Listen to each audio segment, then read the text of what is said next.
സമുദായ നേതാവ് നമ്മുടെ സംസ്ഥാനത്തെ രാഷ്ട്രീയമൊക്കെ നന്നായി നിരീക്ഷിക്കുന്ന ഒരാൾ UDFിന് ഒരു 97 സീറ്റ് വരെ കിട്ടുമെന്ന് സമ്മതിച്ചിട്ടുണ്ട്. പിന്നെയുള്ളൊരു 4-5 സീറ്റുകളിൽ ഒരു 100 കവിഞ്ഞു പോകാനുള്ള കാര്യം അത് ഞങ്ങൾ കഠിനാധ്വാനം ചെയ്ത് അത് 100-ലധികം സീറ്റാണ്. ഞാൻ അദ്ദേഹത്തുമായിട്ട് വെല്ലുവിളിയോ ഒന്നുമില്ല. പക്ഷെ അദ്ദേഹം പറഞ്ഞൊരു പ്രധാനപ്പെട്ട കാര്യമുണ്ട്.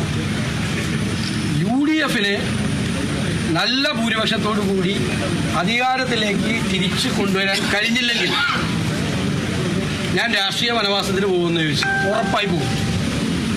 UDFിനെ നല്ല ഭൂരിപക്ഷത്തോടു കൂടി അധികാരത്തിലേക്ക് തിരിച്ചു കൊണ്ടുവരാൻ കഴിഞ്ഞില്ലെങ്കിൽ ഞാൻ രാഷ്ട്രീയ വനവാസത്തിന് പോകും. പിന്നെ എന്നെ കാണില്ല. അത് ഞാൻ സമ്മതിക്കും. അത് ഞാൻ സ്വീകരിക്കും. അദ്ദേഹം മാറണ്ട. UDF 100-ലധികം സീറ്റ് കിട്ടിയാൽ അദ്ദേഹം രാജിവെക്കാന്ന് പറഞ്ഞാൽ അദ്ദേഹം രാജിവെക്കണം.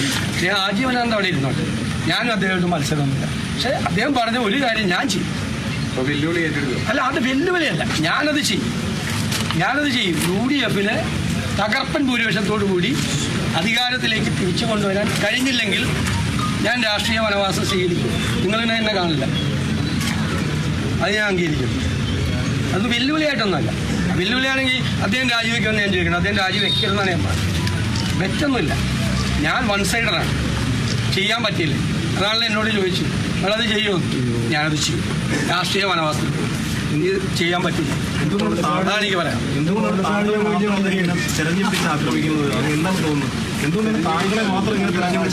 ഞാൻ അദ്ദേഹത്തിനെതിരായി ഒരു മോശമായിട്ടുള്ളൊരു വാക്കുപോലും പറഞ്ഞിട്ടില്ലല്ലോ. ഞാൻ പറഞ്ഞത് ഞാൻ ശ്രീനാരായണീയനാണ്. ശ്രീനാരായണ ദർശനങ്ങൾ ഉൾക്കൊള്ളുന്ന ഒരാളാണ്.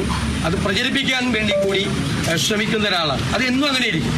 പക്ഷെ നാട്ടിലാരെങ്കിലും വിദ്വേഷത്തിൻ്റെ ക്യാമ്പയിൻ തുടങ്ങാൻ ആര് ശ്രമിച്ചാലും അതിനെ UDF നേരിടും. ഞങ്ങൾ മാറിയിരിക്കില്ല. CPMൻ്റെ പോലത്തെ പ്രസ്താവനയൊന്നുമല്ല ഞങ്ങൾ ഇറക്കുന്നത്. CPM ഒരു പ്രസ്താവന ഇറക്കിയല്ല.